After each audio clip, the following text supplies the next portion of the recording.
want to begin today with Joseph Campbell.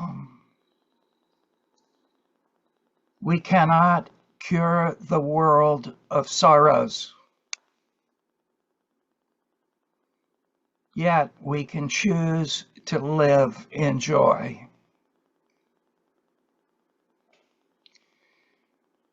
We will always have problems, and the world around us will always be full of problems. Yet on this path, we learn to still enjoy life while having them. Primarily, we do this by coming to see that difficulties are not a reflection of our value and worth.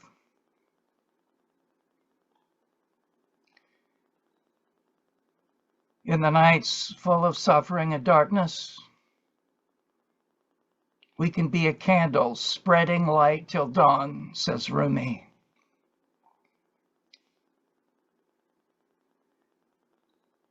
It's through us that consciousness awakens. Moment by moment, breath by breath, day by day, even as the days are long and the years are short.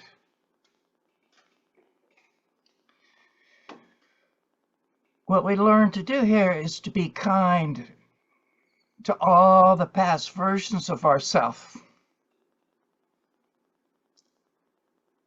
They are the compost in which we now put down roots and reach towards the light.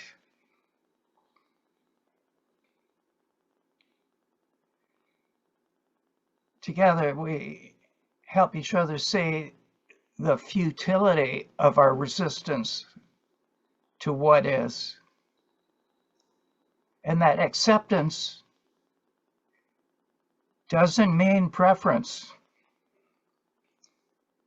Our preference becomes acceptance.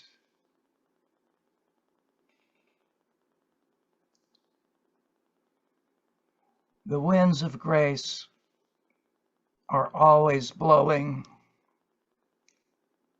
yet it's each one of us that must raise our own sails.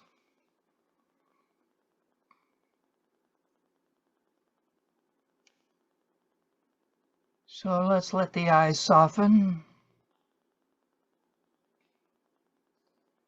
Go inside.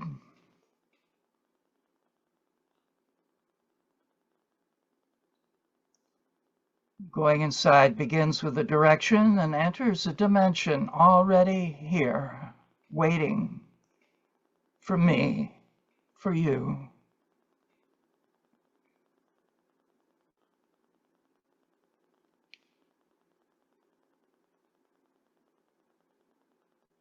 Let all outer things fall away from you like the dead leaves they are.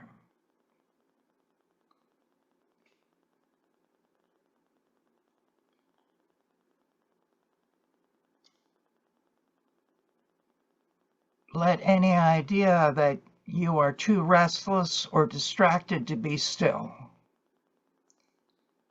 evaporate like a mirage in the desert.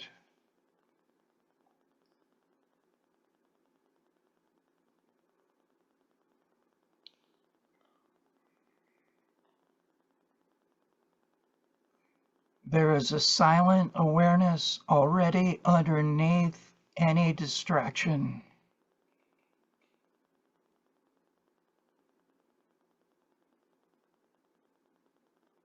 Take refuge in that.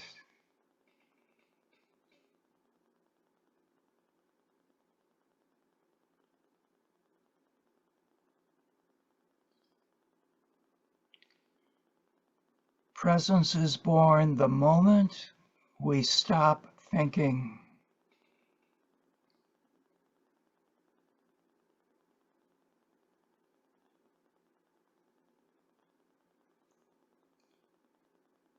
There's a window in the space between the thoughts.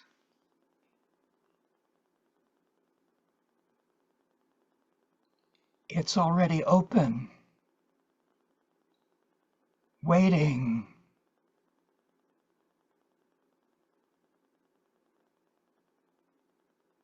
Just turn to it. See the light pouring in.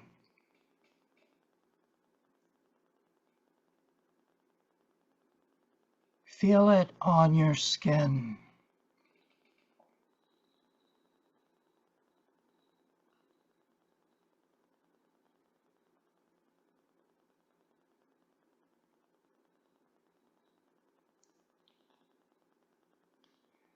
There is nothing we need to do to be still.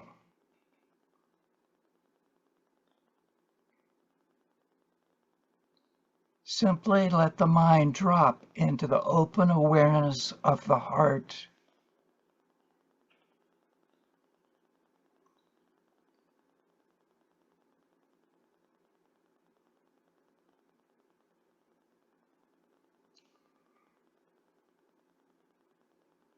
Feel the calm waiting at the top and the bottom of the breath.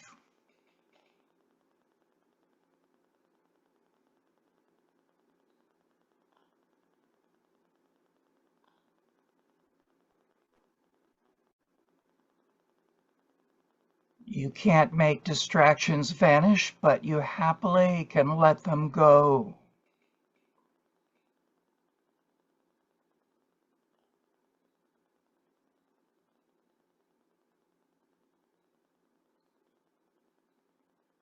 Let all the thoughts go like water pouring into sand.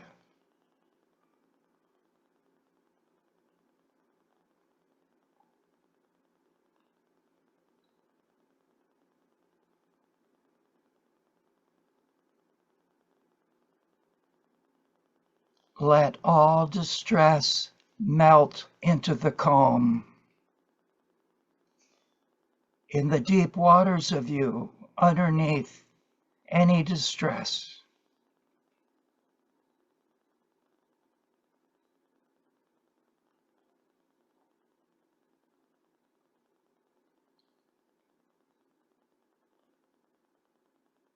Empty the mind and fill the heart.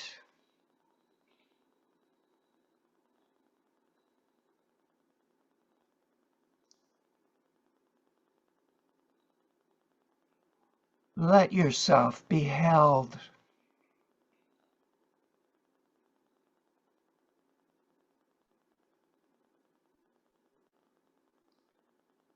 Let yourself be calmed.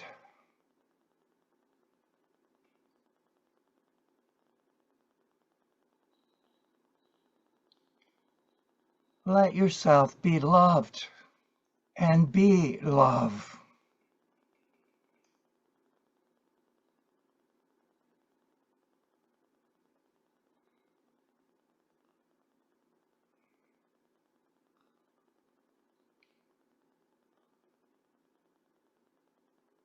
What you don't see, ask your soul to see.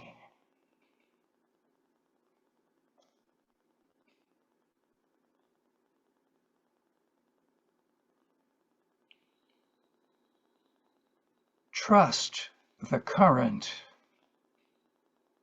the cosmic pull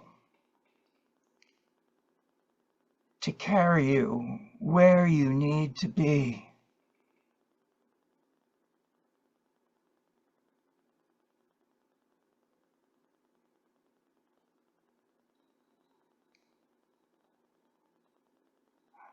Let the breath of love fill the sails of your heart.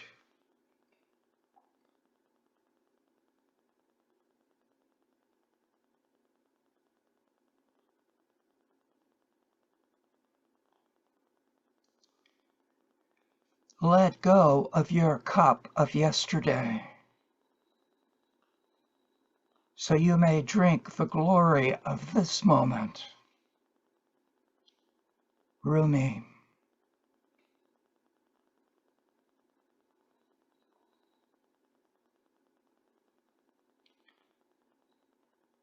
let all the other moments of your life go. Just be here in this one.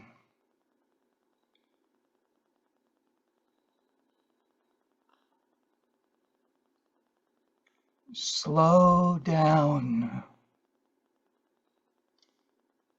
Remember our softness.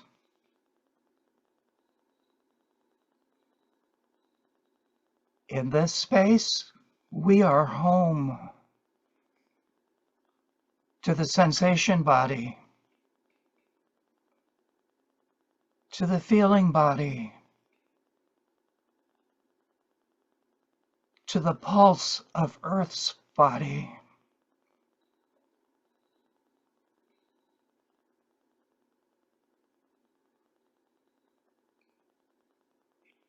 In a world moving way too fast, your slowing down is a transformational act.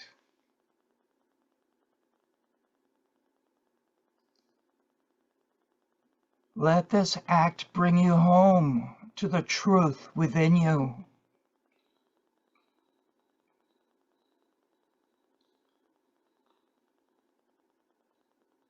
Let your connection to yourself be the healer you've been searching for.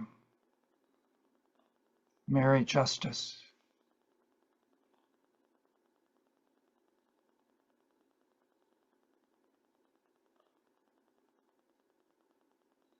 As the past comes up, notice you're not there anymore.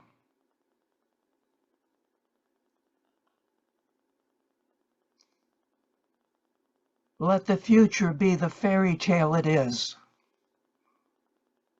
and put the heavy book of it on the shelf.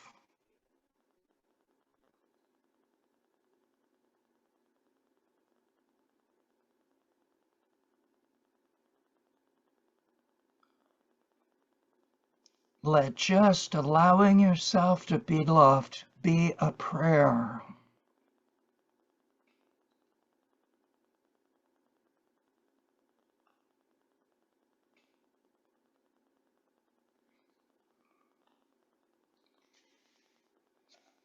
Your true essence meets and greets us here, a moment at a time.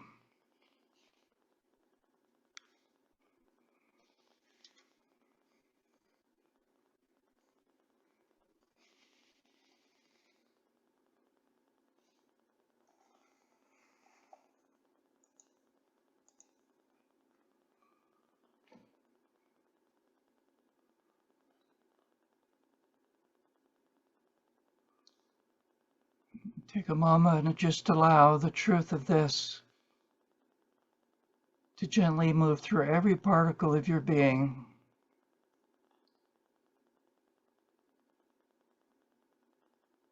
Any place that's ever been dark, any place that's ever been cold.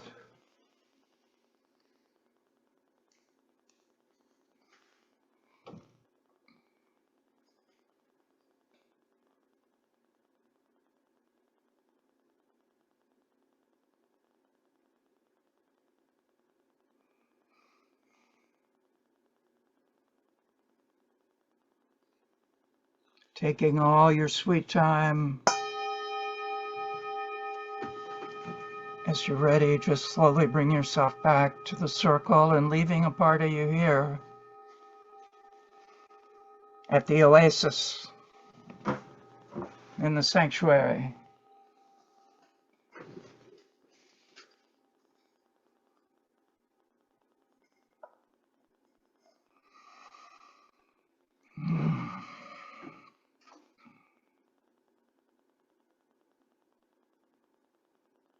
Seeing people on the screen, real people like you, like me.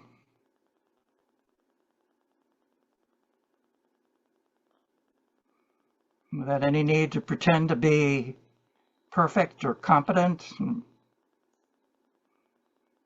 Discovering the joy together of being real is so much better than being good, right?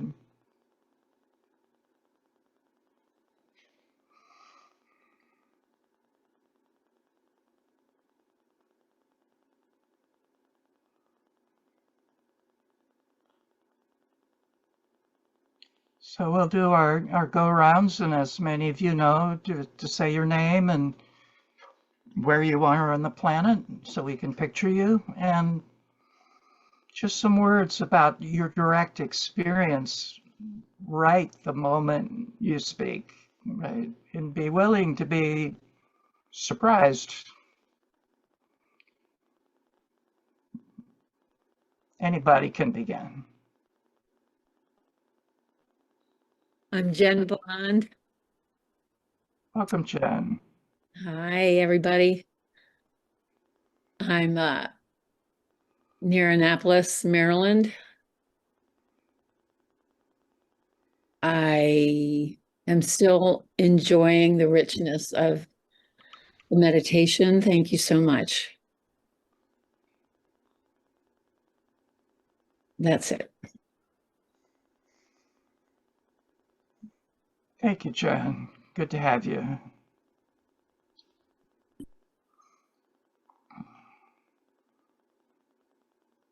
We were in the transformation program 25 years ago, maybe, right?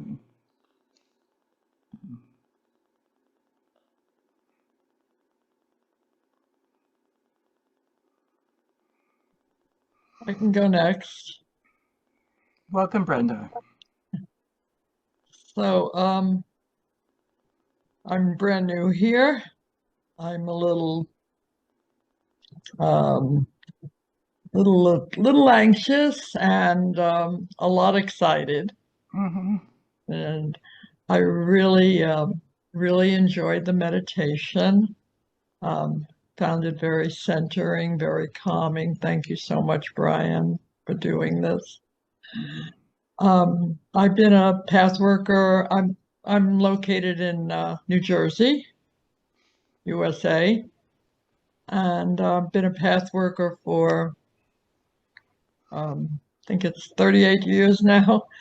A little on and off at times, but I with the New York region, and I do love the path work, although I'm not one that believes any particular path like whole. So I've always been a questioner as well as a believer. And I'm just glad to be here. Thank you. Glad to have you, Brenda.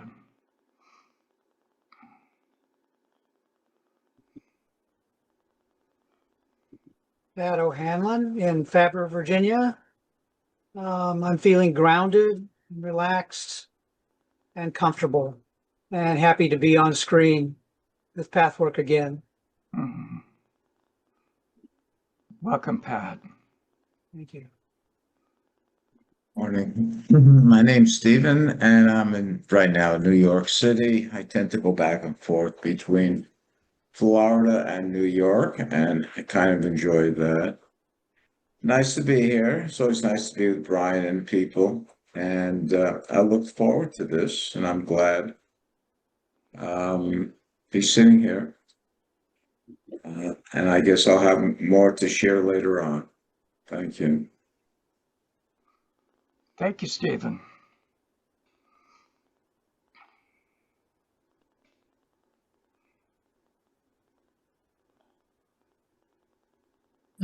I can go next. I'm Chris. I'm in Charlottesville, Virginia, and I'm currently feeling anxious. The crescendo of my transition to Napa is building, and I'm very anxious about getting everything done. A little hard to center myself in meditation. It was helpful, thank you, but I wasn't totally able to center into it. Mm-hmm. But I'm here, and it's really, really soothing and wonderful to be with you, everyone. Thank you. Welcome, Chris, just as you are. Thank you. Hello, my name is Saida and I'm in Denmark. I feel very much grounded and quiet today. Okay, Saida, glad to have you. Thank you. Hi everyone, I'm Milen. I'm in Rome. Hey Brian, Sasha, I think you all know him mostly. And I'm really happy to see all of you. Familiar faces, lovely. I find that very moving today. And I found your meditation very nourishing, Brian. Thank you for reminding me of drinking from the deep waters of self. Glad to have you. Glad to see you, Sasha. And say hi. Hi.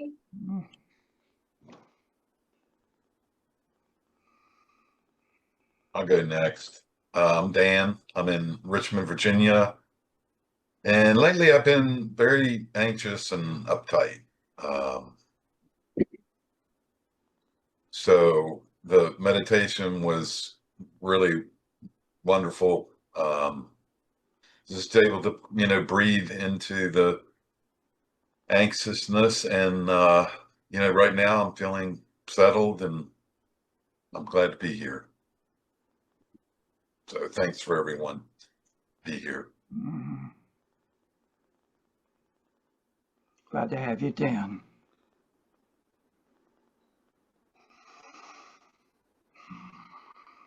My name is Sandy, and I'm in Minneapolis, Minnesota. And I'm sorry I missed the beginning, but I caught the two words at the end, oasis and sanctuary.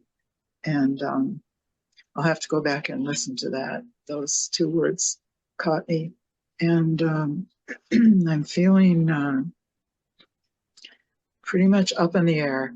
And I had an eye exam last week, and they do that thing where you're looking at two images and they're like far apart, and then you say when they come together. And I'm kind of like waiting for them to come together. That's what I feel like. That's a beautiful metaphor. Thank you, Sandy. And a number of us can feel into that one. We live in two worlds, the spiritual world and the material world. And the work is bringing those two together, right?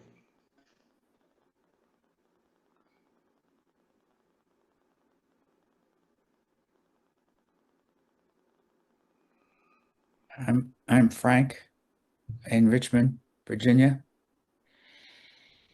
Apparently I'm physically exhausted because I fell asleep a couple of times during your meditation, Brian.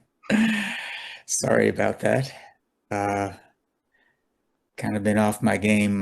Mary's in Lima, and Delilah is off her game and keeping me, waking me up early in the morning, very early.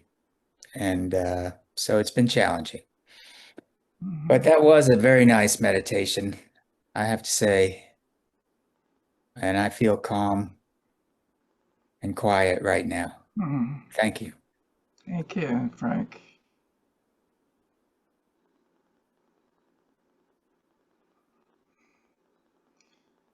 Talia, did you want to say something? Yes. Welcome.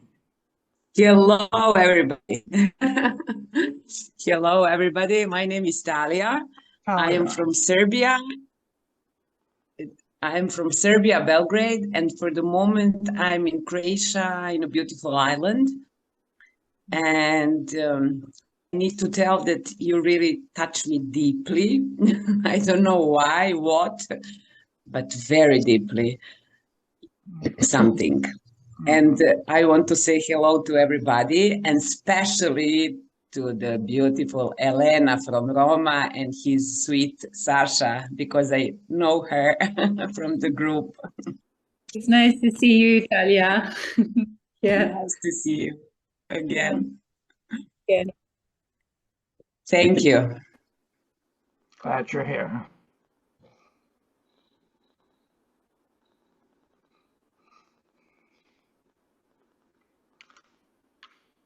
So my name is Brian. I'm in Chapel Hill, North Carolina in the US. And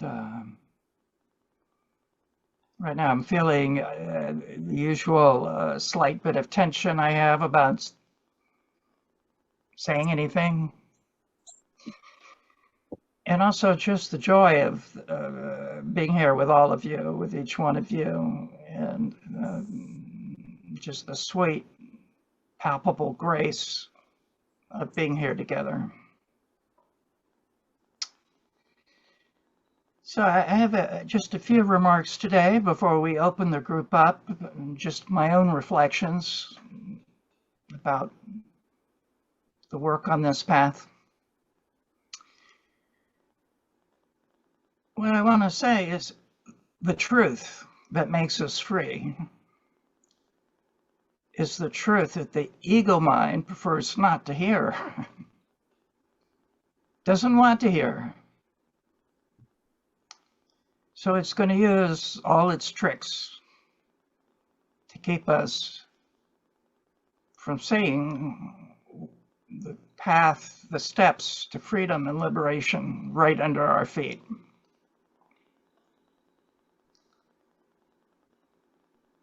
This path isn't a straight line, it's a spiral. Sometimes spiraling up, sometimes spiraling down. Both are equally of value. We keep coming back to things we thought we understood and see deeper truths in them in a fresh way.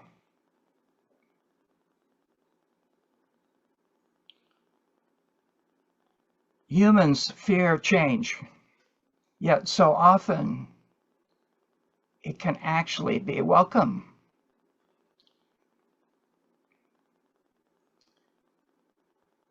We've spent our life trying to overcome a version of ourselves that was never real.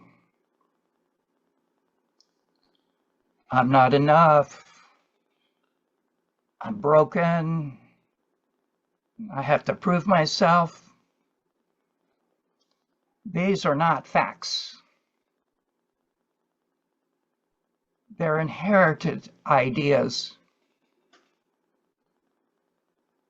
hand-me-down beliefs from childhood and culture.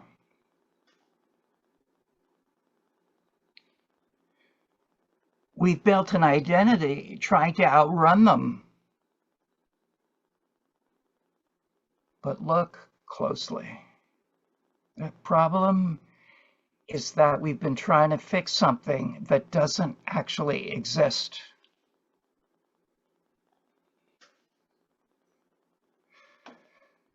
When we stop trying to heal a lie, something miraculous happens. We begin to experience we were never unworthy to begin with.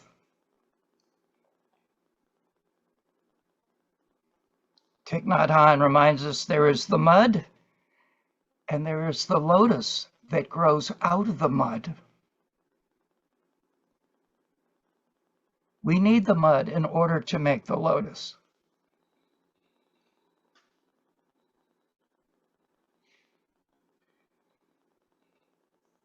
It does take commitment. We need to keep identifying with our real self, because unless we do, we won't have the positive intention to give up what destroys our happiness and joy.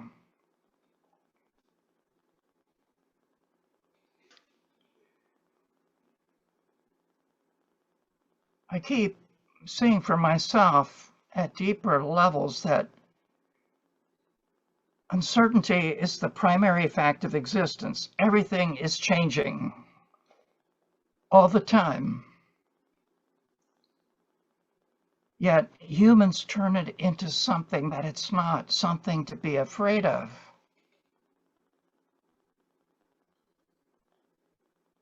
And what we learn here is that what's worth being afraid of is not uncertainty. It's the certainty of our fears about what might happen or not happen.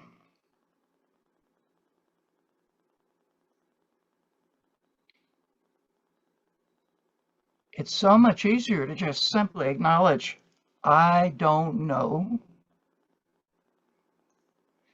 than to keep avoiding the fundamental truth of our human experiment. Things come and things go.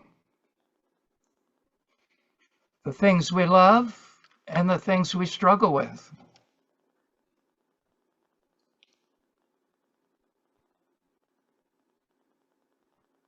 We heal when we stop needing answers. When we stop needing apologies. When peace matters more than justice.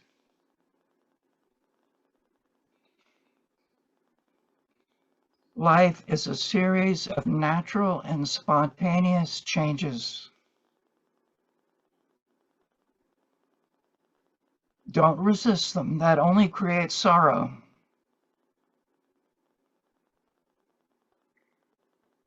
Let reality be reality. Let things flow naturally forward in whatever way.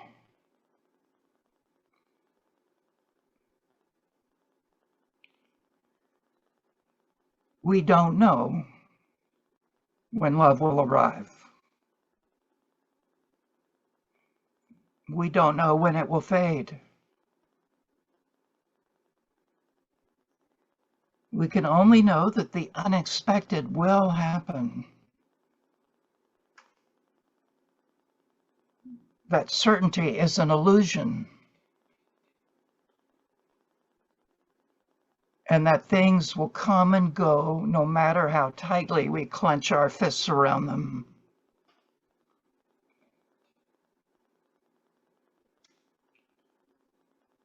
So today, let's consider renewing our resolve to life and to the universe, that we're ready for change, however it appears, whenever it appears, to let go of our fear and doubt that it's not trustworthy, and to discover the joy and experience and freedom of loving whatever shows up.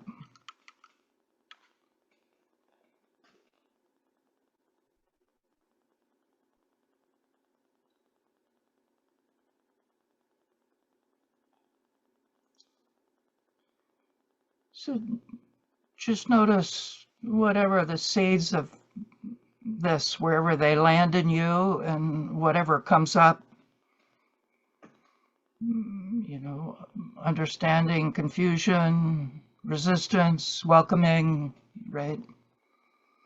And because of the complexity of who we are, we can have several experiences at the same time, right? Like for me, I notice I'm not afraid of change, but there are things I don't want to happen. You know,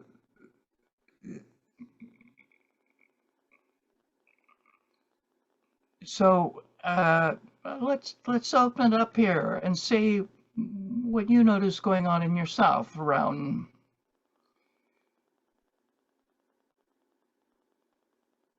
where you are right now, and what is the stepping stone appearing under your own feet today, that we can be here with you and be your witness, be your circle of support.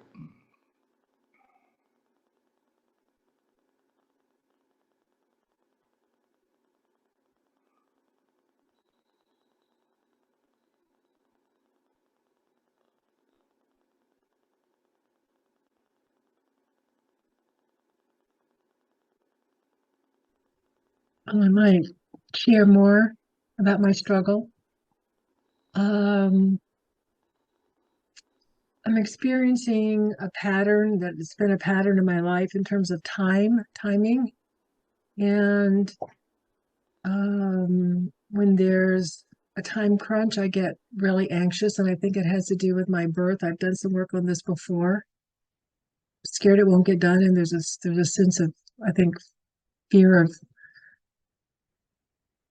threat and life and death, because my birth was very traumatic, and time crunches really accentuate it. And there's also the sorrow. I'm just have a great deal of sorrow leaving my home in Charlottesville. It's really deep.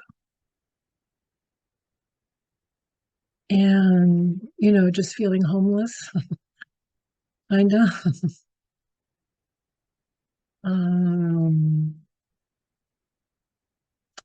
Fears of various things.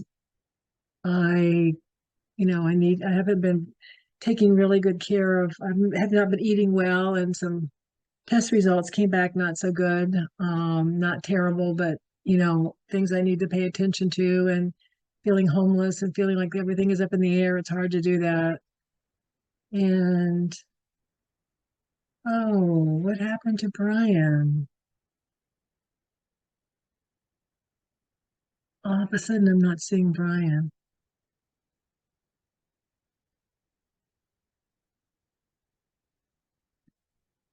So,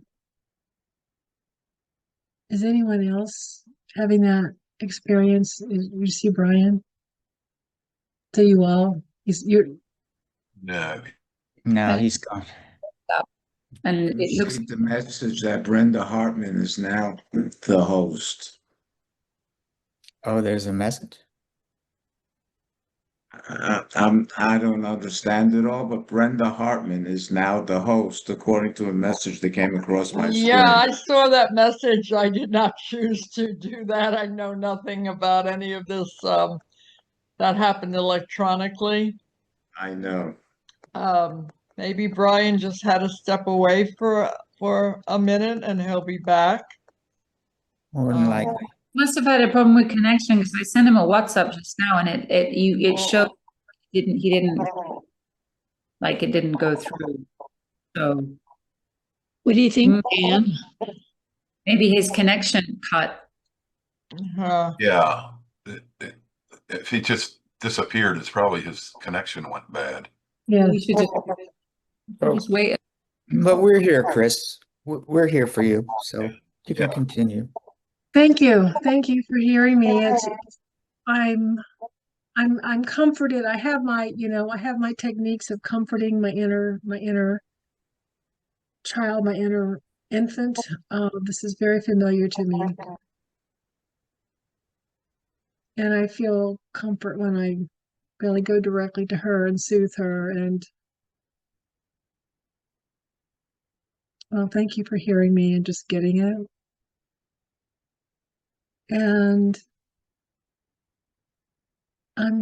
this is like, so feeling homeless. That's feeling homeless feels really accurate. That it feels comforting to say that, because I am essentially giving up a home that I love, and I don't really have a home, a place that feels like home in California. And that's kind of where things are. And you know how it is when you turning things over to a property manager, and then things speed up, and there's so many things to do, and there's that sort of thing going on.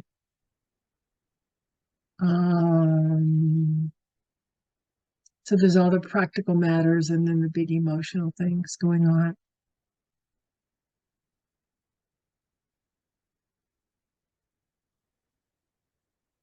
And I'm doing this, and I'm willing to make the sacrifice. I'm trusting that I can do it step at a time, because my grandsons need me. My daughter, really, they're missing me. And, as you've heard me say, they're a stressed family, and I want to bring my Buddha self to them.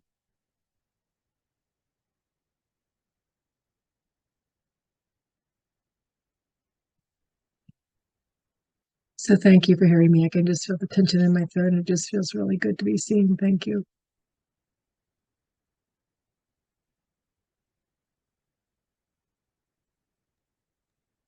It sounds like you're taking a huge leap of faith, and I can hear it and feel it in your words. Thank you, Frank. That those words mean a lot. Your leap of faith is exactly what I'm doing. Like I'm jumping into an abyss. And holding on and you're scared, you don't know what, you're gonna fall and you don't.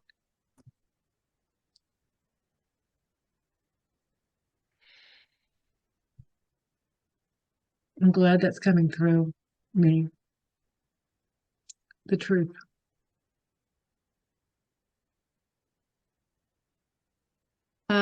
Chris, I don't know the details. From what I understand, you're moving closer to your grandchildren. I'm essentially, it's hard to even say the word moving. I'm transitioning my life to Napa, California, where they live, to help take care of I'm essentially a third parent in the house. I'm not sleeping in their house, but it's sort of like I'm living with them.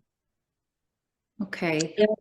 And my daughter and we are talking about, as time moves forward, cohabitating and essentially joining households. So I'm basically joining their lives. And,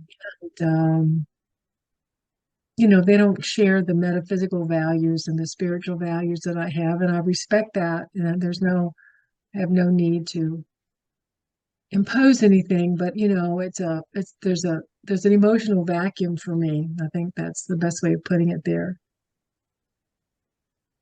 Oh, Brian, you're back? I'm back. I don't know what's going to happen. There's no certainty with the internet. So I'm on my phone, so everything is a little bit different.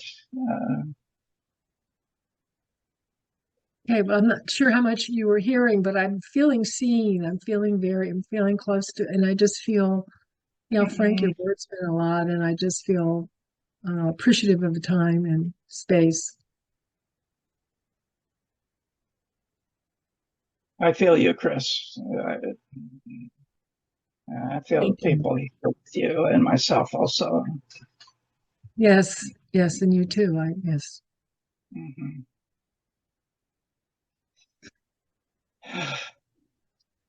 There you go. Thank you. I feel a lot better. I feel comforted. I just want to congratulate you, Chris, on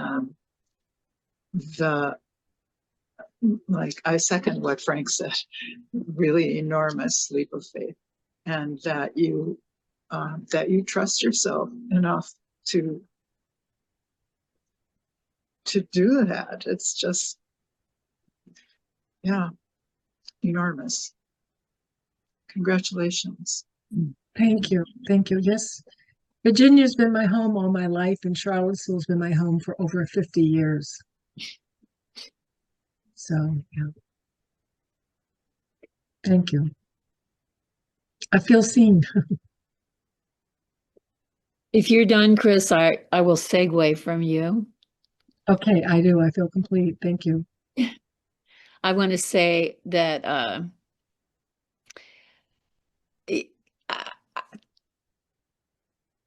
I relate. I'm not in the process. I'm in the bigger process of change, but I haven't taken any solid steps in that direction at all. So I watch you and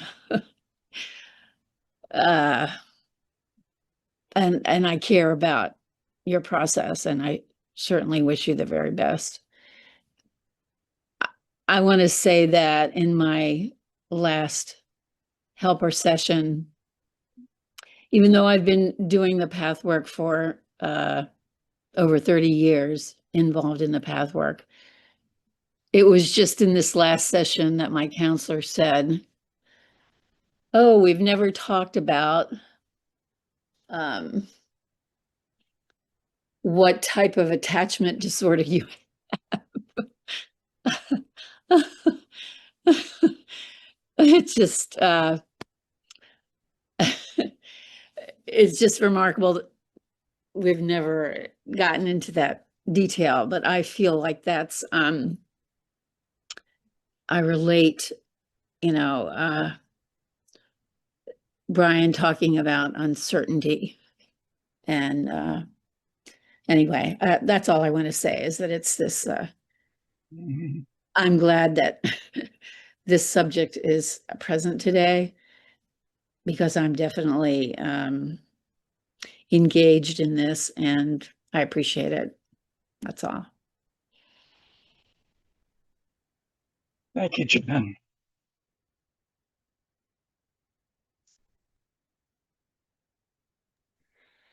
Brian, that last phrase that you left us with was brilliant.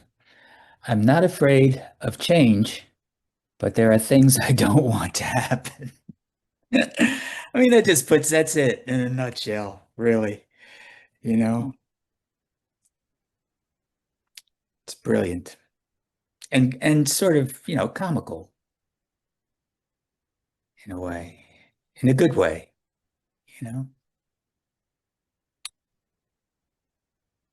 I don't want to fail.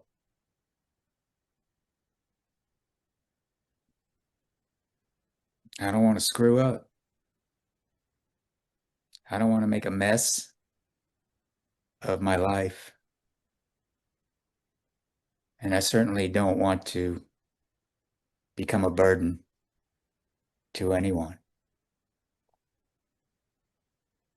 That's pretty much what's at the top of my list right now at this stage of my life.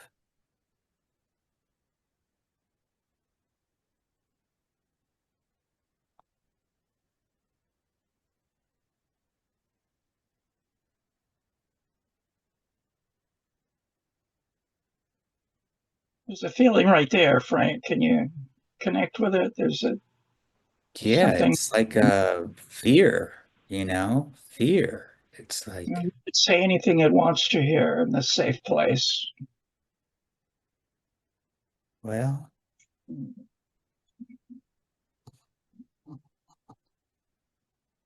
Even let it surprise you. I don't know. I mean, fear of,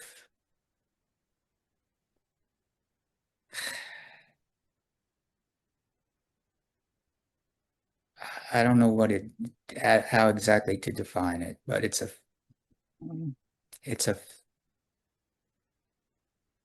it's not fear of the unknown. It's more of a fear of the known, actually, It's like a fear of my known habits, so to speak, that, some of my habits are just not clean enough, so to speak. You know what I mean? The tyranny of the known. Yeah.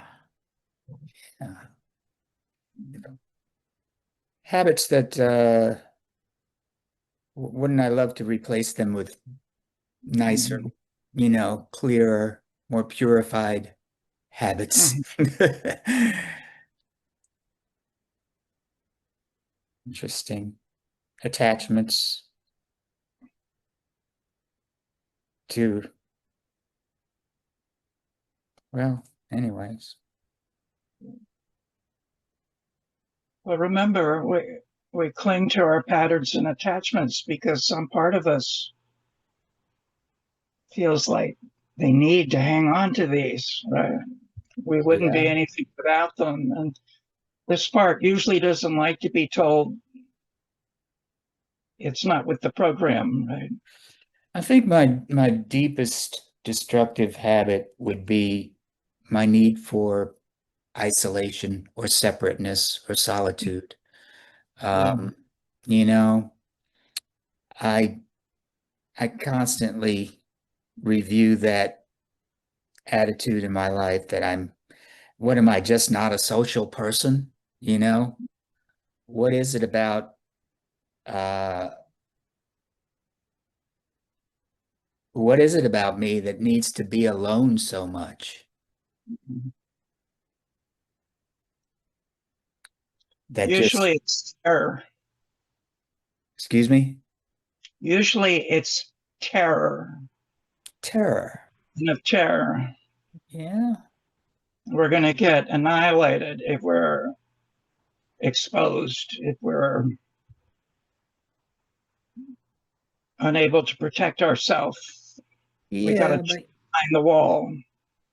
I mean, it's happened so quickly.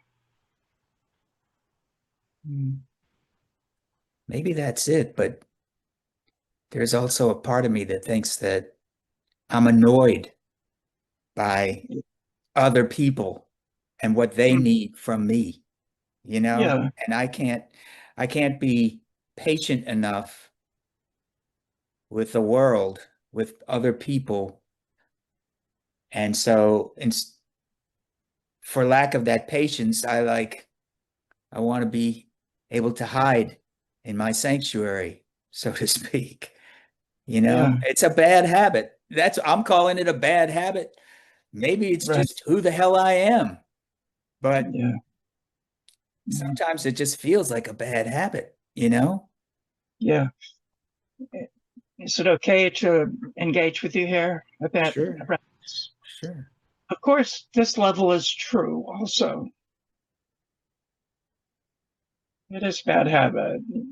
You're annoyed. You know, you want to distance yourself. Yet you see, at that level of truth, we're never able to resolve it. It just plays out over and over again. And then the defense system tells us this is just how you are.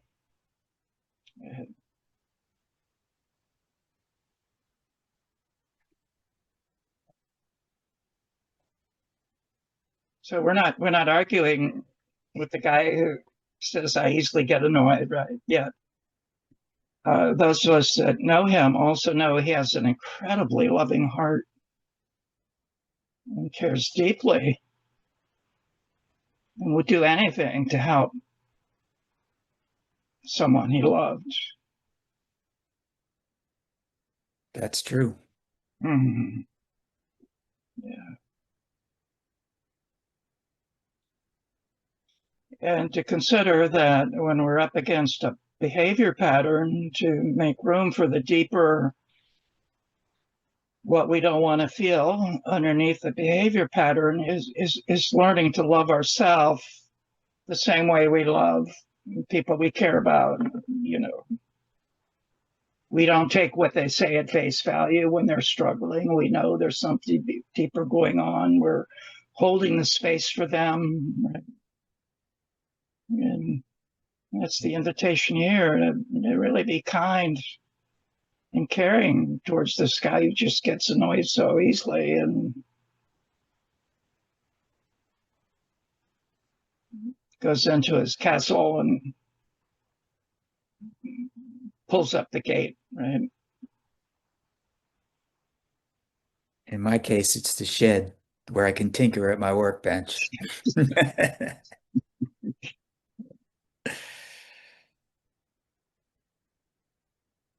I speak firsthand. I have the withdrawal defense.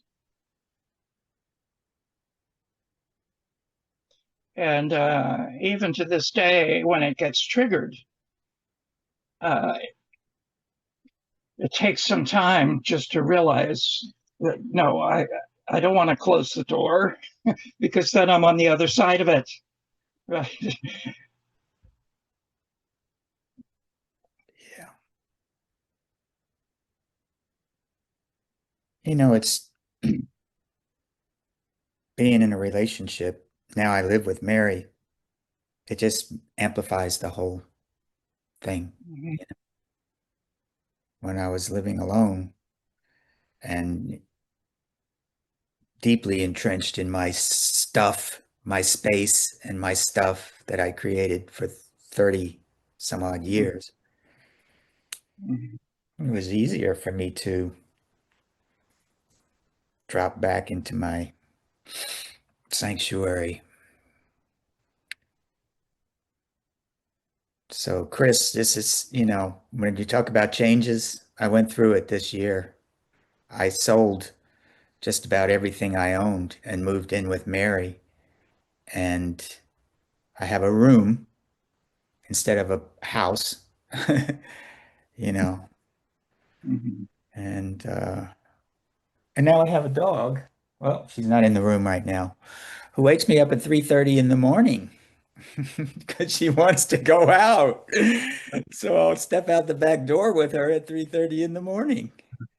And it's, you know, So before we leave it, Frank, are you able to just consider that the annoyance is really not the issue? no, I mean, yeah, It's just sure. what's Yeah, on the surface level, right? yeah. And just to be curious, like, wow, what's underneath that?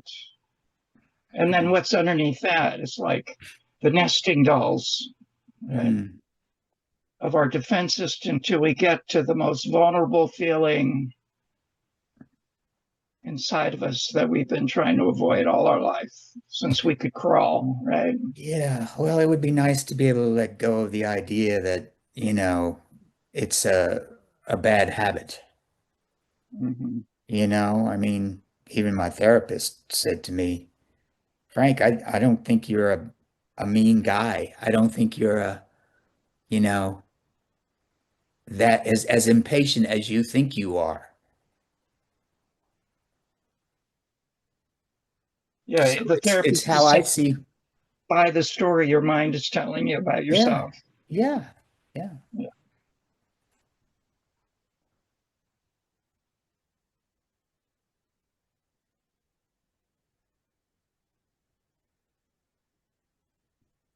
Thank you.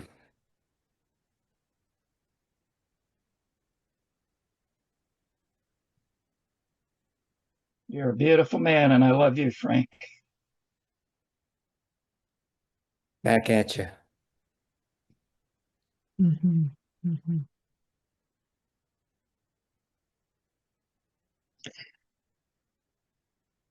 I just feeling inspired to say a word about attachment theory. I mean, Jen and I think Frank, and it applies to all that is must be no attachment theory is one of my passions. And, underneath that is fear. I mean, it's all about what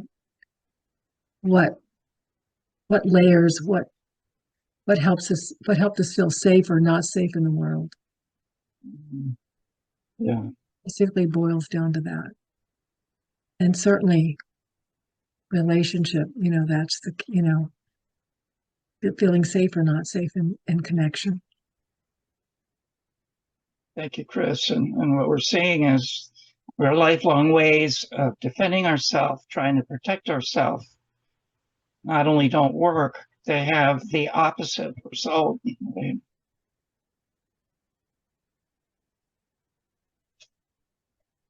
They become their own pain, their own burden,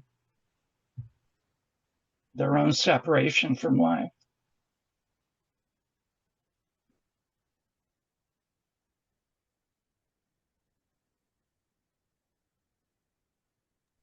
Yeah. I'd like to chime in if I could.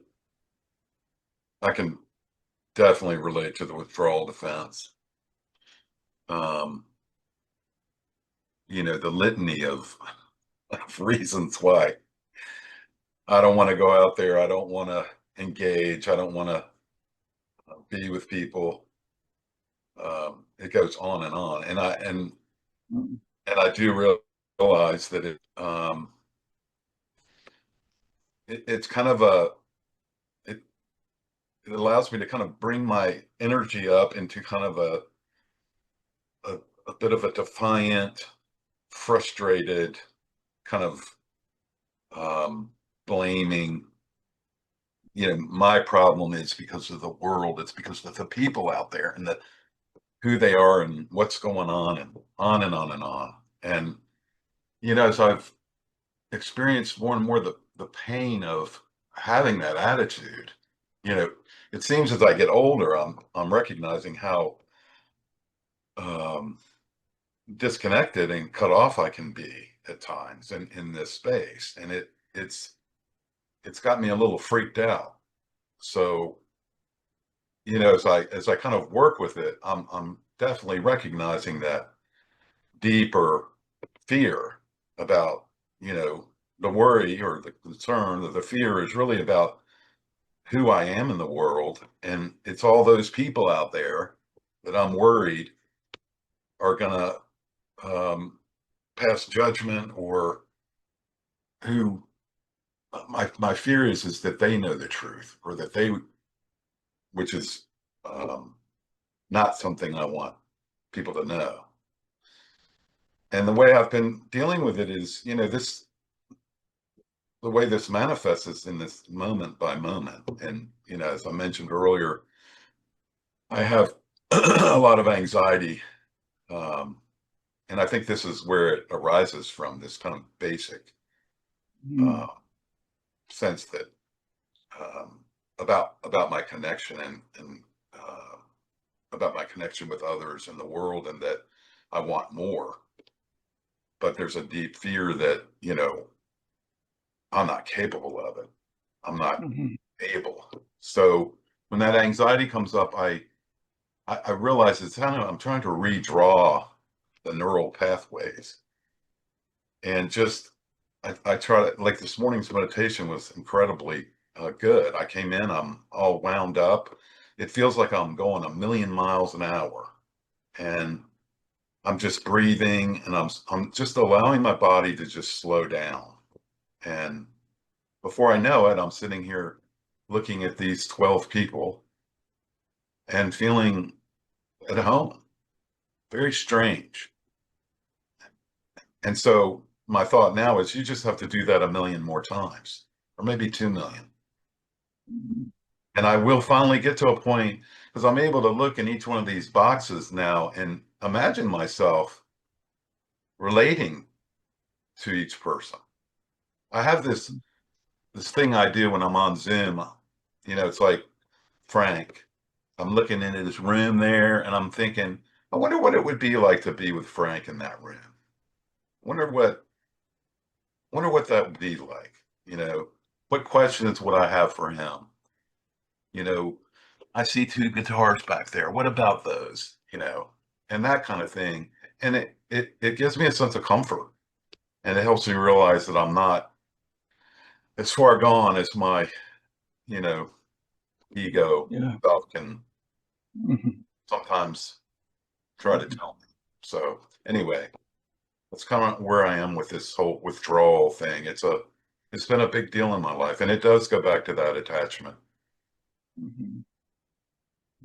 So thank you. Thanks for listening.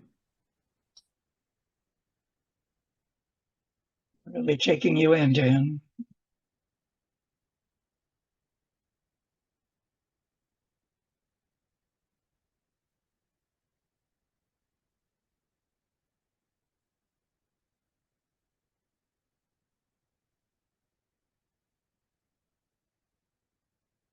You know, our anxiety is a very toxic mix of several different things. One is sudden overwhelm. Another is feeling all alone, nobody to help.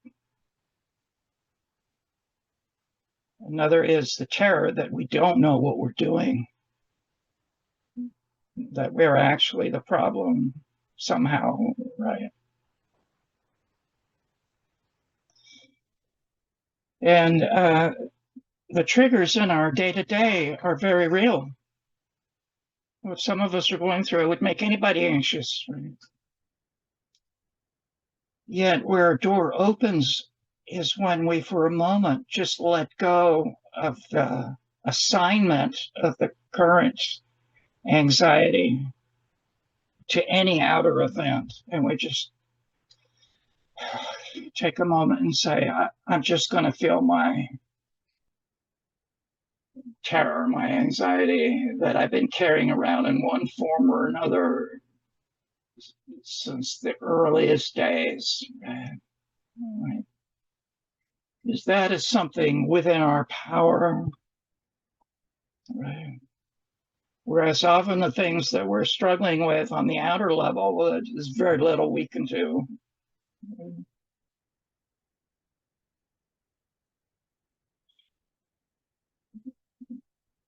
So, we've talked here about the story that we carry around our anxiety, and, rather than argue with it, just to see that it's just a more surface level presentation of something deeper within us that's in terror. It just wants patience, kindness, understanding, safety. And that doesn't come from anything that we can tell it. It just comes from the presence to say, I'm here with you. The power of that.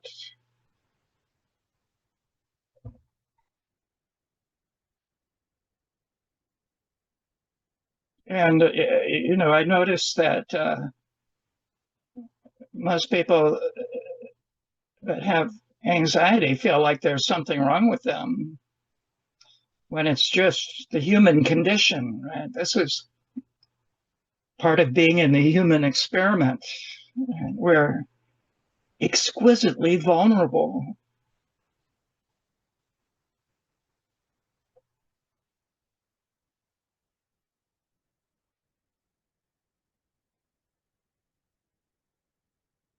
Can I say something about what Sandy? Dan said? Yeah. Thanks. I was thinking while you were talking, Brian, about what Dan said, and I can definitely relate to what Frank said, what Dan said, and the attachment situation, which I don't entirely know very much about, but know enough about to know that there's something to it, and for me anyway. And I was thinking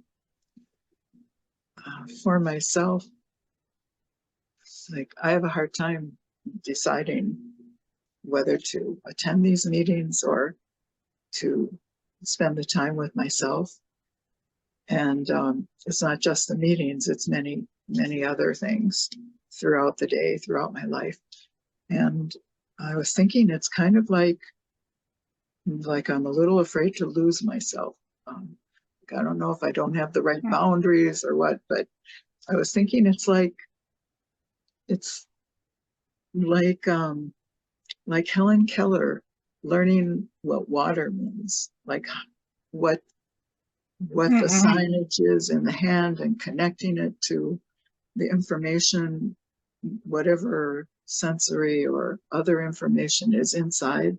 It's like learning to speak another language almost, to like put the pieces of what somebody else is saying together with like having it integrate somehow. So you'll have to pardon me if I'm not making any sense, because a lot of things aren't making sense. And look at yeah. I didn't mean to speak over you. You're just sharing with us your soul dent, as the guide says. Your piece that you brought in the incarnatory journey. Like, where do I leave off, and where do others begin? And this is sacred and holy and respectable.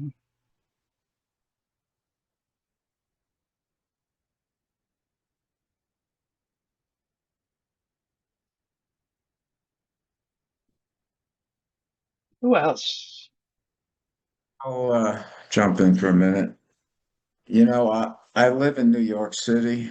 Actually, I travel around, but right now I'm in New York, very close to Broadway. And quite some time ago, I saw My Fair Lady, and Eliza Doolittle says, words, words, words, I am sick of words. Don't talk of love. Show me. And this was many years ago that I heard that. And, that stayed with me. And I'm becoming more aware of the words within myself that keep me trapped. And those words aren't even my words. They're words that society, my parents, etc., gave me. Words what I hear here. And it's not a criticism, it's just the way we are. Words like life is unknowable, unknowing. Words like for myself, and I'm speaking for myself now, that I'm a solitary guy. I like my space. And all that may really be true. And to some extent it is.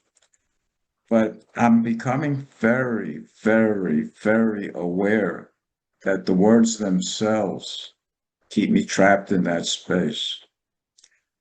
For example, yesterday I had a party. My ex-wife, and she invited the family, she invited me. It was really very nice. And when I got home, I felt this, the word is loneliness. And I'm sitting there feeling, well, I'm feeling really lonely. Why should I feel? And now it comes the story. Why should I feel lonely? I've just been with a lot of great people.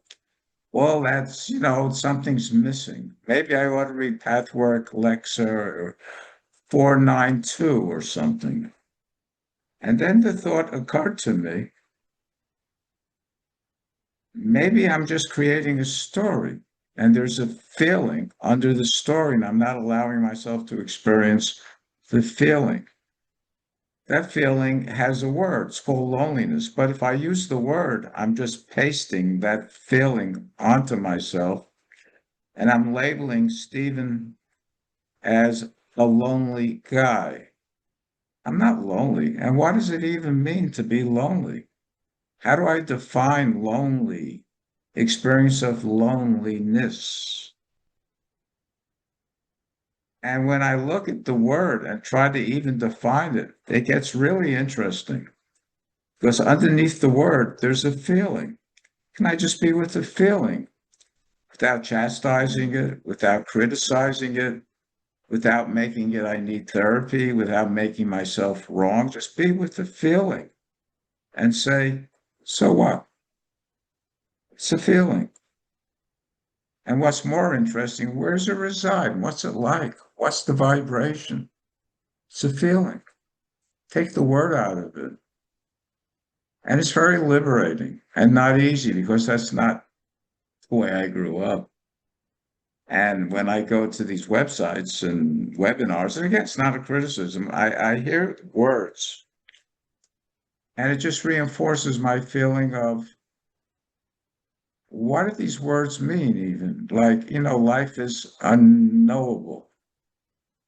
What does it mean that life is unknowable? What does it mean to me is more important.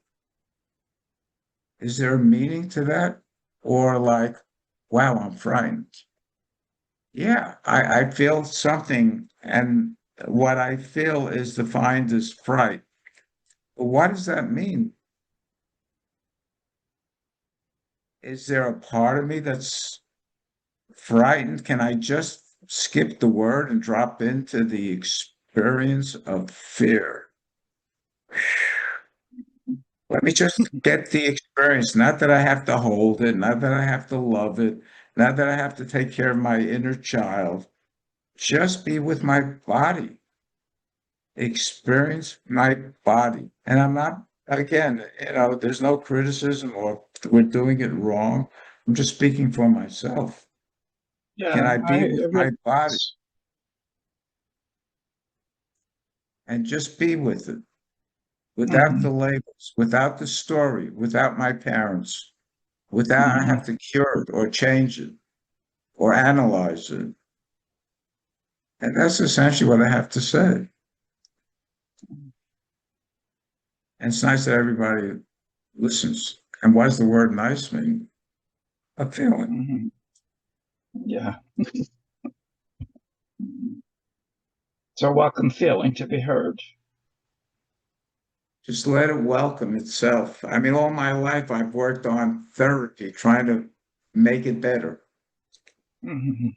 read books, self-help books, and I'm a little tired of it all. And I want to go deeper, beyond that, underneath it, and really know who is Stephen, with the words, with the stories, with the feelings. Who is Stephen? Without labeling Stephen. It's the label that keeps me locked in. Why am I lonely? I shouldn't be lonely. Oh, wow. Let me analyze it. Was it my mother? Not that that's wrong. I'm not making anything wrong. I'm just speaking for myself. Yeah. Wisdom comes from feeling all our feelings. That's it. Now we're dealing with reality. You know, Wow. That's it. The the feelings. story is something out of projection.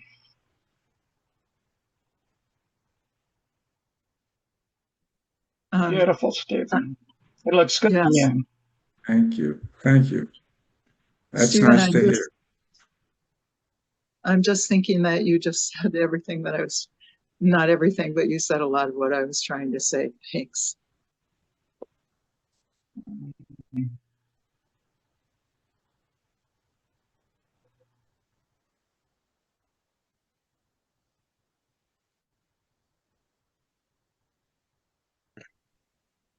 This Come on, the conversation, water's fine. Go ahead, Chris. okay, this conversation is reminding me that one of my favorite books is called The One Thing Holding You Back. And the theme of the book is about feeling your feelings instead of talking about your feelings. Just feeling it, yes. Just chiming in on that idea.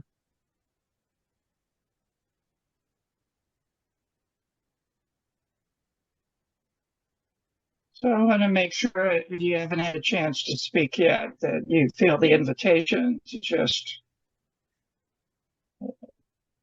know how you are and our receptivity to whatever you're going through. Well, I'll throw in a small piece. I've really enjoyed hearing you guys. I when I left Seven Oaks a year ago, I didn't realize what a loving and seen and heard cocoon I'd been living in for 10 years. And I came out to a piece of land that had no water, no electricity, like nothing. It's like I had no mower. Oh my God. I mean, I've spent the last year going through the valley of the shadow of death. The anxiety is a very high characteristic of that, and probably the first 8 months of that. And in the last 4 months, things are starting to come together, and I have electricity and have water, and I feel like I can breathe again. And a couple of weeks ago, I finally drew the line and said, okay, there's still lots to do, but I feel normal. I'm claiming that I feel normal, whatever that even means, but it felt good to say it out loud. So hearing Chris start out with, I'm getting ready to take this trip and everything's going to change. Oh yeah, I've been there. I get that 100%. I love Stephen's word thing. Oh, that's a kick. What if I called all these things that I've been through? It was a kind of a dark ride for a while. Not even being sure I could pull it off, but um, there's always a part of me that believes that I can. So I kind of have to go. I'm freaking out. I actually felt what for the first time in my life probably what terror even feels like. Like I am not going to live through this, and yet there's still that little part that's like, you know what? I am going to live through this. I'm going to wake up. I'm going to be breathing in the morning, and I'm going to just do the next thing and keep going. So yeah, what a roller coaster, crazy stuff. But um, I'm here and I'm smiling. So that's about all I got for the moment.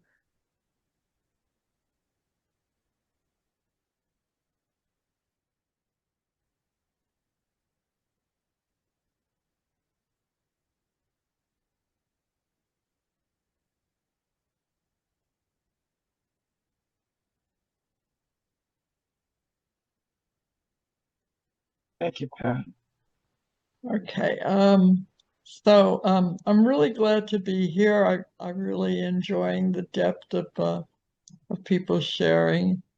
And not sure I can go there today, but we'll see where I go. So I had just to share a little bit about myself. I had an accident 5 years ago, and Brian just disappeared again.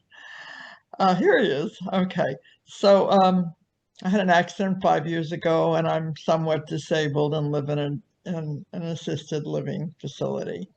So it's interesting because it's been a lot of learning in this last 5 years, a lot of, spiritual work that I've been able to do, be able to be kinder, be less judgmental, both of myself and others. And um, it's it's been overall good. I must say, I'm happier and more peaceful than I've ever been. And maybe part of that is because I have people around me all the time and I don't feel so isolated. So the people that are around me, for the most part, I don't have the intimacy that I would like that I get in these kind of circles. But I do feel that I get a lot of caring and a lot of a connection on a different level. And and then I have my sister and my brother-in-law that live nearby, and I know that they care about me and love me. But I also can't go to, we can't talk about spirituality very much, deal with that inner stuff very much. We don't want to talk about politics, which is another subject I like to talk about. So I can't connect with them on that level either. But I connect with them on a different. So I guess what I'm saying is that I realize that there's a place for different kinds of connections in life, and they can all be valuable. And we can't have all the connections that we like all in one place all the time. So that's another learning for me, and I'm grateful for that. But I'm also, I like to fulfill those deeper longings in like a circle like this, which is really, really nice. And I must say that I'm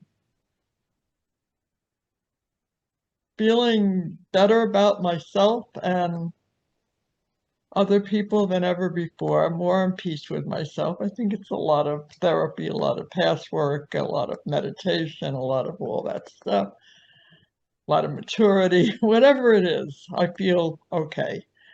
And but I am disturbed about things that are going on in the world. And one thing that you said, Brian, I love most of what you said, but you said something about choosing peace over justice. And I was like, gee, I think we need both. I could feel it was controversial when I said it. Yeah. So I think that I don't mean justice in the sense of revenge, like somebody did something to me and they have to go to jail for it or, suffer. I don't mean in that way. But I mean like correcting things that are wrong in the world. And sometimes people have to give up their peace for a while in order to fight for what's right. And I think that needs to be honored greatly. And so that's what I want to say about that. But I've always just been one that's chosen peace. And sometimes I think I should choose justice a little bit more, actually. So I just want to say that I'd like to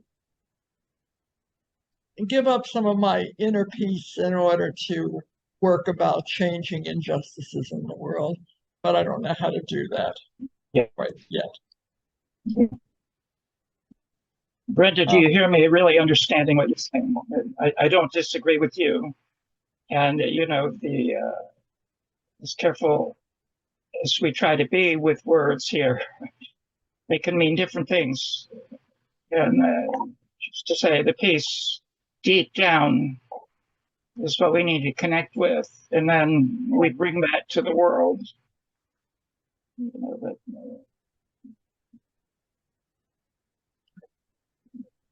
Well, I do try to do that, okay. especially with people, you know, I like to say that I live in an assisted living, and I try to bring that to people that I live with here, and I think I just make a contribution in that way. Yeah, beautiful. Yeah. That's all I have to say. Good friend. Is there anybody else before we go into our closing here together?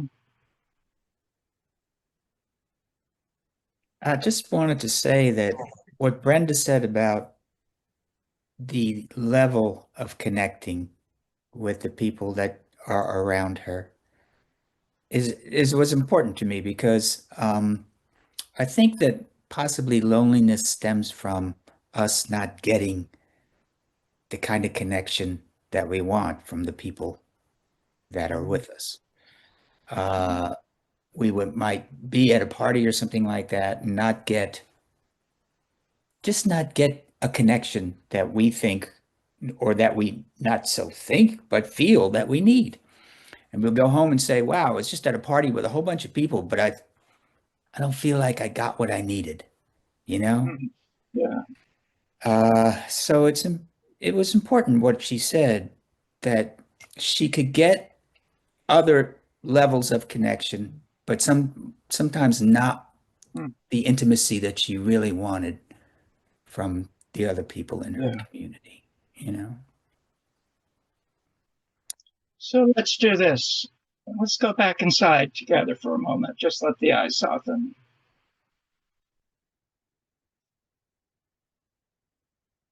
And hear the guide saying, as the guide does often, that loneliness has little to do with people around us. It has mostly to do with disconnection with parts of us. And for the sake of our own peace and our own peace in the world, invite right now part of us that we're disconnected with to step into our awareness and hear it say, are you ready to see me? And hear a voice coming from deep within our soul, our real self. Answer, I'm here with you. I'm here with you. Taking yourself off mute and really letting yourself say it a number of times in different ways to all your brothers and sisters here. I'm here with you. I'm here with you. I'm here with you. I'm here with I'm you. here with I'm you. here with you. I'm here with you. I'm here with you. Here with you. Here with you. I'm here. I see you. I'm here I with see you all. Here with you. See you. I'm here. I'm here with you. I'm Thank here you. with you. And co-creators, you're beautiful and I love you. And